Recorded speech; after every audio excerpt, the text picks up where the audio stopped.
Alright, y'all, so I recently 100% completed Spider-Man 2, and, yeah, it sure did make me feel like Spider-Man.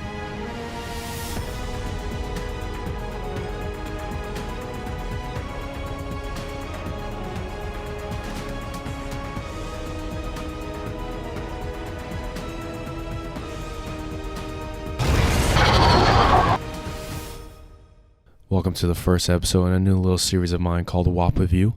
I worked very hard on that name, and I thought, what better way to start this series off than with the talk of the town?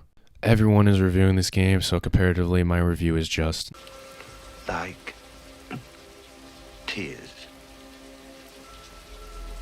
in rain. But oh boy, I've been waiting for this game for fucking 5 years, so I'm gonna talk about it, okay? Now, before I get into things really heavily, I'm just gonna warn you, this video is gonna be spoiler heavy. I'm gonna start off the video spoiler free, but when we get to talking about the story more in depth, then you're out of luck. Go play the game and come back. Alright, I think it's probably most fitting if I start off talking about the gameplay, and let's start off with the traversal. The traversal in the first game had already blown everyone away. I mean, it was fluid, addictive, and made you fully embody the fantasy of swinging as Spider-Man. And the traversal in this game has been improved upon in almost every single way.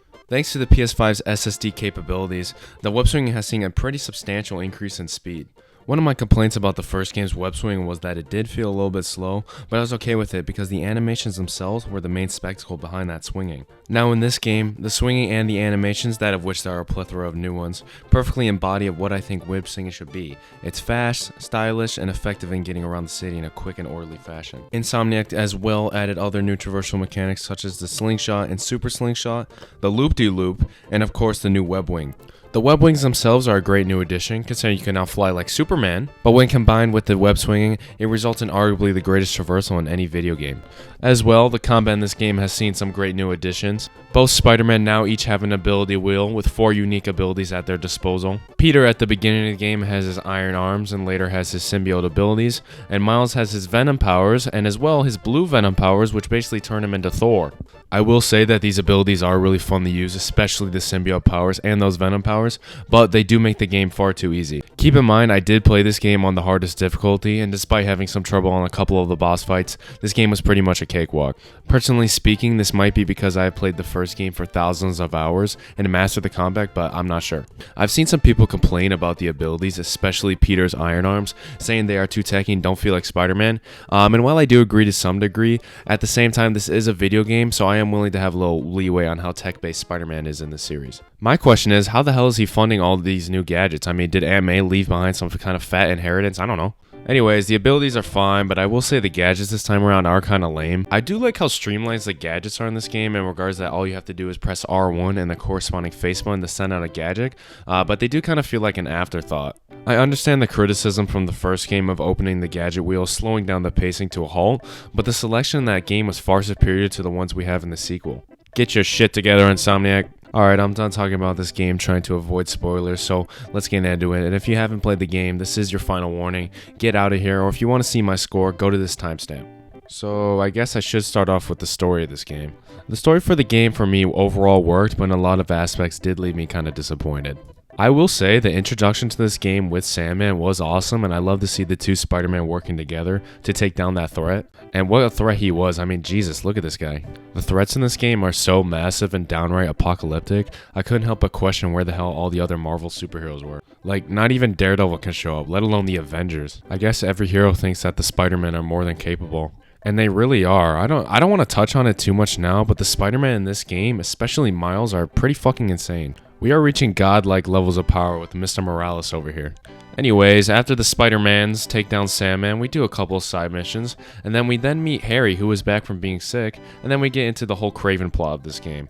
Basically in this game, Kraven is looking for a final proper prey to hunt because he is dying of an illness that is implied to be cancer. I overall enjoy Kraven's character in this game, but I feel like he's barely in it. For majority of this game, you'll be fighting his goons, and yeah, anyone who is a Spider-Man fan knows this is extremely out of character for Kraven. I think Kraven even has a line of dialogue where he talks about his use of tech and goons and how it is a tarnish on his legacy, so it's painfully aware Insomniac knew this wasn't in character. This is no hunt to be proud of. A stain on my legacy. But that doesn't just excuse the fact. That's like taking a shit in a bathtub and cleaning it up later after someone already stepped in it. I honestly can get over the goons. Whatever, it's a video game. We need people to fight. but the robot dogs and robot birds are just too much. Kraven himself, however, is a menacing presence. I mean, he almost kills Peter early in the story, which, yeah, I don't know about all that. But yeah, Insomniac did do their job in making Kraven a menacing presence, I will say. So Kraven is hunting down villains to look for a proper match. He kills some Spider-Man villains like Scorpion, so yeah, bye-bye. Then finally, he fixates on the symbiote after Harry, who by the way is Agent Venom, which is really cool, I did like that, beats his ass. This feels not great. Peter gets a symbiote after, like I said earlier, Kraven almost kills him, and after that it's basically a fetch quest to save Harry by curing Dr. Connors, who earlier became Lizard, and have him separate the symbiote from Peter and give it back to Harry. After we cure Connors, we get a little more backstory on the symbiote and how it got into the hands of Oscorp. Peter loses control of the symbiote, goes off on Kraven's goons while he's asleep. MJ then confronts him with her new ray gun, I'll talk about that in a second, which leads to Peter having a battle with Miles in which he separates himself from the symbiote. Okay, before I talk about the third act, I want to talk more about the character work in this game. Let's start off with our main man, Peter. Spider-Man! Peter in this game for me is overall done well for most of the time. We see at the start of the game, Peter has a job as a teacher, which is something I wanted to see for Peter in the first game. And although it is very short-lived, I mean, very short-lived, he gets fired fucking immediately, it was cool to see. I've always enjoyed the idea of Peter as a teacher, and to see Insomniac at least dip their toes into the idea was cool. The main character work for Peter in this game obviously comes from him bonding with the symbiote. Symbiote's storyline has been done countless times, but I was excited to see Insomniac's take on it. And well, I think it was done well, but I don't think they really tried anything new. Peter gets the symbiote, and at first things seem fine, he's enjoying the power, all the while staying in control of the suit. And as the game progresses, Peter starts to lose more and more control and becomes more and more violent and pushes the people away closest to him. It's a tried and true formula, but yeah, it works here just fine, just not super original. The only original aspects Insomniac kind of dabbles in is the symbiote bringing out Peter's grief from the previous games. Peter is obviously still not over the death of Aunt May, and he sees the symbiote as a way to save everyone, which works because he still feels the guilt over not being able to save his aunt. After the symbiote gets taken off of him, we get to see Peter regret his decisions and as well plead with his best friend Harry, who has now become Venom, to return to the good side. Finally, at the end of the game, we get to see Peter take a break from being Spider-Man and focus more on rebuilding the Emily May Foundation, leaving Miles to be the sole Spider-Man of New York. By the end of the game, I did feel that Peter did go through a decent amount of development. We see that he's starting to focus more on helping the world in other ways outside of being Spider-Man by using his true superpower, his intellect. I think that's a good arc for Peter, especially in this story, and I'm glad that Insomniac at least gives a shit about Peter's development, unlike other writers. I will say though, Peter as Spider-Man just made me cringe a lot of the time. Spider-Man's jokes and quips just are not as good as the first games, and it feels kind of forced. I hate when writers try to purposely make Spider-Man tell bad jokes as his way of quipping. That's just dumb. I mean, Peter has been Spider-Man for almost a decade. He should be a quip god at this point. I'm fresh out of honey. Besides just Peter, I also want to talk about his dynamics with other characters in the game. Peter and Miles have a good dynamic pre-symbiote, and that's just my bias because I love seeing Peter in the mentor role. At the beginning of the game, we do get to see them work together, and for most of the second act, they are separated, which did leave me a bit disappointed. I also mostly did enjoy Peter and Harry's dynamic in this game, and although Harry wasn't present in the last game, I did end up buying their friendship throughout the entire game. This was mostly due in part to the performance by both the voice actors, the story given to each character, and the couple of flashbacks we get showing the origin of their friendship. And while I do believe in their relationship, that doesn't mean I don't think it was awkward and maybe a little forced at times. Peter throughout the entire game refers to Harry as buddy, and I wouldn't have mind if he said it like once or twice, but he keeps saying it and it just sounds like he's talking to a coworker he just ran into the break room while trying to grab a donut. I will say though, I did enjoy seeing Peter and Harry's relationship unravel as he has the symbiote. You get to see how resentful Harry becomes towards Peter because without the suit, he feels useless. The suit really did make Harry feel powerful when he has only felt weak before getting that suit. So when the suit chooses Peter over Harry, he begins to resent Peter because Peter doesn't need the suit. He's Spider-Man. He's powerful enough. Okay, I don't want to delve too much into Harry because I'll talk about him in a bit, but there is one more dynamic I want to talk about here, that being Peter and Mary Jane. Peter and Mary Jane's relationship is so underdeveloped in this game, it isn't even funny. I think there might be in total 5 scenes where just Peter and Mary Jane share the scene, and the scenes that they do are so terribly written. I mean, Peter and MJ have literally zero chemistry. You cannot tell me that these two people are fucking. I don't believe it. And it's just weird because these two are supposed to be childhood best friends, but they have the most shallow conversation. There's a scene in the Coney Island mission, which I might add is probably the worst main mission in the game. It sucks. Where Peter and MJ test their love, and the machine basically shits on the relationship. And the two of them go, oh, what the hell does this machine know? And we are supposed to agree with them, but no, the machine was onto something. You know, while I'm on the topic, let's talk about Mary Jane. Okay, so back in this game are the Mary Jane missions, and thankfully there are substantially less. And I will say they are better in this game, but I still wasn't invested in these missions half the time. Not because they were not as fun as Spider-Man's game, but because, yeah, that's obvious, but because the character of Mary Jane is just overall underdeveloped. I genuinely don't know anything about this lady at all. I know she's a reporter, and I know she's dating Peter. That's about it. And I don't know what the hell's going on in Insomniac, but they are really pushing the MJ is badass agenda hard. I mean, they give her a ray gun in this game, and also a motorcycle. And God, she has the worst cases of plot armor in the entire series. I mean, come on, you literally single-handedly take down an entire Kraven base with just MJ, and you also defeat a giant alien goo monster with her.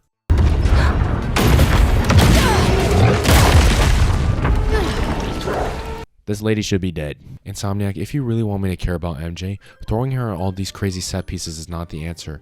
You want me to care? Then give her a compelling storyline. Alright, moving on now, let's talk about the other spider guy, Mr. Morales. Okay, I'm gonna say it. Insomniac Miles is not very good. Now, before you say this is racially motivated, let me explain. Miles in this series and this game specifically is so bland it's almost criminal. One of the main appeals of Spider-Man is his charisma, and this version of Miles severely lacks that aspect of the character. All of Miles' unique character quirks is that he's the awkward and inexperienced Spider-Man. And I guess that worked in the first game and Miles Morales, but I mean, come on, Insomniac, please. I am begging you, write something new for Miles besides that, oh, he's the new Spider-Man, and he doubts himself. Can he really be Spider-Man? In fact, that goes for everyone writing Miles. You, and you. Write something new. I really don't want Miles to fall into the same pit other comic book characters fall into, where they just repeat their arcs over and over again. Insomniac does at least try to give Miles his own character arc in this game, involving Martin Lee. Basically, Miles wants revenge on Martin Lee for killing his dad in the first game, and he has to learn to not only resist taking revenge on Lee for the betterment of himself, but also to join forces with him to save Peter later in the game. And all of this is great if it was set up just a little bit more. Not once in Miles Morales or post Jefferson Davis's death in the first game did Miles mention Martin Lee.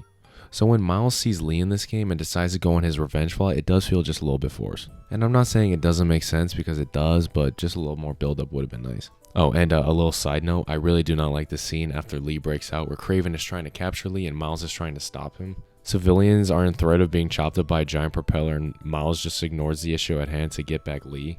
If Peter wasn't here, then these people would have died, and I'm sorry, but that's just not Spider-Man. And besides this plot with Lee, Miles has almost nothing to do with the actual main story. The only other notable thing that Miles does in the entire main story is defeat symbiote Peter and help Peter get the symbiote off of him. Other than that, you can actually remove Miles from the plot and not too much would change. Peter would still meet Harry, Peter would get the symbiote, Peter would be symbiote Spider-Man for a while, and then he would get it taken off, and then Peter would battle and defeat Venom. All of the major plot points in the game work without Miles, and that truly is depressing because he's the co-lead of the game, and yet he has almost zero stake in the plot. They could have easily fixed this in a ton of ways, like example, have Miles be the one who discovers the origins of the symbiote, and also the weakness to the symbiote.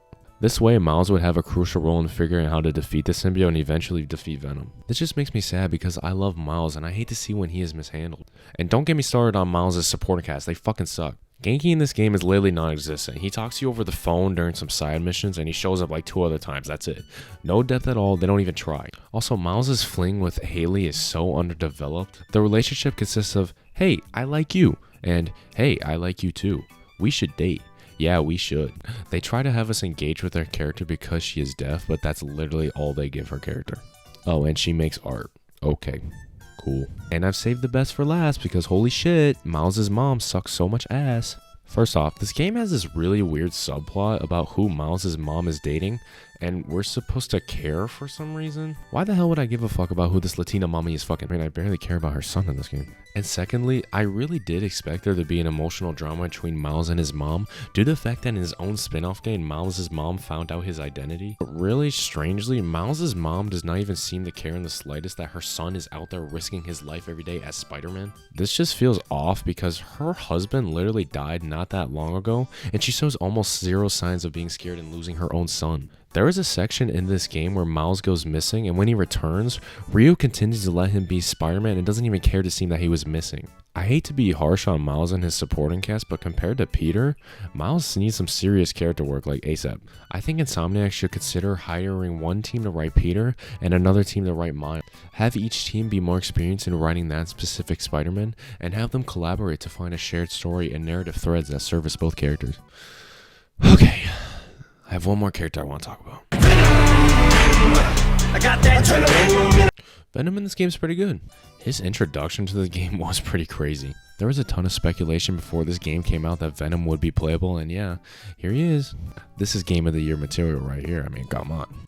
After that intro section with Venom, we do get that boss fight against Kraven, which is pretty cool. The characterization of Kraven here, I would say, is at its peak in the entire game. All Kraven wants is for his worthy impotent to take his life, and before, it was symbiote Peter, but now seeing Venom, his plan changes. Kraven really is having the time of his life, and I love it. After the fight, Kraven loses and Venom has a light snack, which leads to Harry questioning himself after realizing what he had just done. Venom then visits his mom's grave, and Harry talks to the voice of his mom, which is just a symbiote, and Harry's mom tells him that he's doing the right thing. We then see Venom/Harry's entire motivation in this game, which is to heal the world by infecting everyone with the symbiote. So online I've seen a lot of people say that this is the best interpretation of Venom outside the comics. And while I don't really agree personally, I think this story for Venom services the plot and Harry's previous motivations pretty well. Personally speaking, I prefer my Venom to be a little more involved in Peter's personal life. I like him to stalk Peter, try to expose him, and overall try to ruin his life, all the while trying to prove to Peter that he's the better hero. And Insomniac's Venom, I guess, kind of tries to do that in a way he thinks is appropriate. Again, I don't want to complain much here because it does service the story well, so I overall was pleased. Oh, and yeah, his plan does kind of work for a while. I mean, the city goes into complete Web of Shadows mode. Seriously, where are you guys? Okay, to quickly summarize the rest of the story because this video is getting pretty long. Venom goes to Peter's house where he then infects MJ with the symbiote, turning her into Scream and leading to a boss fight. This was really dope and a really cool callback to the source material. After that, Peter meets up with Miles at City Hall where the symbiotes are wreaking havoc. During this section is where part of the symbiote that is left in Peter activates and leaves him in a catatonic state. So Miles, with the help of Mr. Negative, who is also there, frees Peter from his ties to the symbiote hive mind and grants him the anti-venom symbiote. This is so cool. I feel like with all the symbiote callbacks in this game, I've just been saying they're so cool, but they are so cool because they actually are in service to the narrative. Agent Venom is there for a reason, the Scream boss fight has some important dialogue between Peter and MJ, and the anti-venom suit is used to help defeat Venom in the endgame. Also, it is a way to give Peter back his symbiote abilities that we dumped all of our skill points into. Okay, and then after that, you do some other stuff and, what the fuck are you wearing? It's time for a Miles Morales original, you know? One of one. That shit's ass, bro. Finally, we meet up at Peter's house to make a plan to stop Venom. You again play as MJ, who is infiltrating a symbiote base to get the Clintar meteorites Venom is so horny over.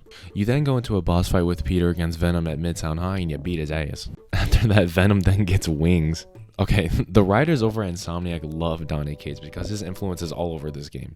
Then Venom flies over to the Emily May Foundation where MJ and Miles are destroying the meteorite using the particle accelerator, and Miles and Venom now fight. After Miles wins, Peter and Miles then together beat Venom's ass in a QuickTime event. I just want to add really quickly that although you fight Venom as Peter and Miles separately, you don't get to fight them together. I was really disappointed by this when I realized this because in all the marketing, they advertised you could fight Venom as Peter and Miles. I mean, look at this trailer and this concept art and the 19 inches of Venom statue. People sued Insomniac over the puddles in the first, saying, I'm gonna sue their ass over this. Miles then destroys the meteorite and the day is saved. Harry seems to be dead, but Miles resuscitates him and he is left in a coma. Norman seems mildly upset by this, I don't know why, chill out. And Peter takes a break from being Spider-Man and Miles is left to uphold his duties as the sole Spider-Man of New York. Okay, I speed ran through that final act, but I don't care, I'm tired. Oh, and yeah, Norman visits Otto in his cell to set up Spider-Man 3. Also, it is revealed that Miles' mom is dating Albert.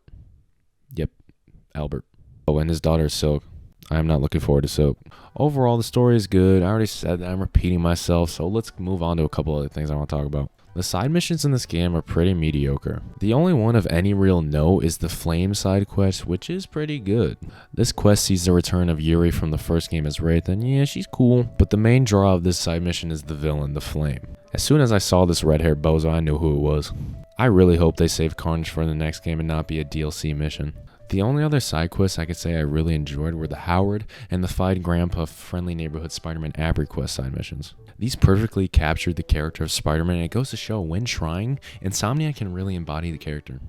However, the rest of the side missions were either or bad. The Mysteriums were just okay. The first Mysterium you go to as Miles has you doing this really bad DJ rhythm game QuickTime event that went on way too long. And after that, the Mysteriums are basically just combat trials, which is pretty lame. Mysterio is the master of illusions, but we don't really see that here. It would have been cool if these Mysteriums were gauntlets of illusions and you had to try to escape. But I will say the boss fight against Mysterio was cool. There are hunter bases around the city you can do, whatever. There's a hunter drone side mission as well, which leads to a chameleon reveal. Okay, cool. Also from the first game returns the photo ops, and I like them a bit more in this game since they aren't just landmarks. These photos are activities going on across the city, but the rest of the side missions are pretty bad. The most disappointing side mission is without a doubt the Spider-Bot mission. I was so excited for this side mission because it obviously was connected to the Spider-Verse film franchise. And it is, but the only thing it leads to is an interaction with a cut character from Across the Spider-Verse named Delilah. Why couldn't it have been the one holographic chick from Across the Spider-Verse? I forgot her name, I'm too lazy to look it up. Also in the third act, you get these symbiote nests, which are just combat trials. Same thing with the Marco memories, also bleh. But the worst offender is the Cultural Museum side mission. Holy shit, this mission is a steaming pile of symbiote caca. Remember when I said earlier Miles sucks in this story? Yeah, that's because in combination with his lackluster role in the main story, this is the main side mission they give Miles. Peter gets a side mission with Carnage in it, and Miles gets a side mission where he has to rescue trumpets and drums from evildoers. I get they want to continue the sense of community Miles has with Harlem from his game, but it just doesn't work here because this game is just too grand in scale. The first two Spider-Man games were much more personal compared to this game. And I'm not saying personal side missions can't work in this game because they do. The Howard side mission is one of my favorites, but this one just didn't work for me. Okay, I just want to touch on a couple more things. The suits in this game are cool, I really don't have any complaints. Also, I think it is cool they added accessibility for web swinging in the way of swinging assistance. Also, Insomniac, why is there no new Game Plus in this game at launch? That is really dumb. And also fix it to where you have the symbiote suit equipped post-game, the anti-venom abilities turn into regular symbiote abilities. Please? Okay, I think I covered everything I want to cover, so yeah, let's wrap this up. Overall, I love this game, I really do.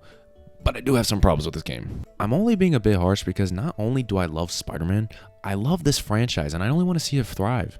If Insomniac can iron out all the issues with character writing, then we will have a very special third game. So, overall, I'm going to give this game an 8.5 out of 10. Also, I'm done with Spider-Man videos for a while. Hey guys, thank you so much for watching. Really quick, just wanted to plug, I did recently launch my own clothing business known as Millgrove, so just want to promote that as well. I'm just going to leave a link in the description, take you to our website if you guys are interested in buying anything. Yeah, otherwise, thanks for watching, bye bye.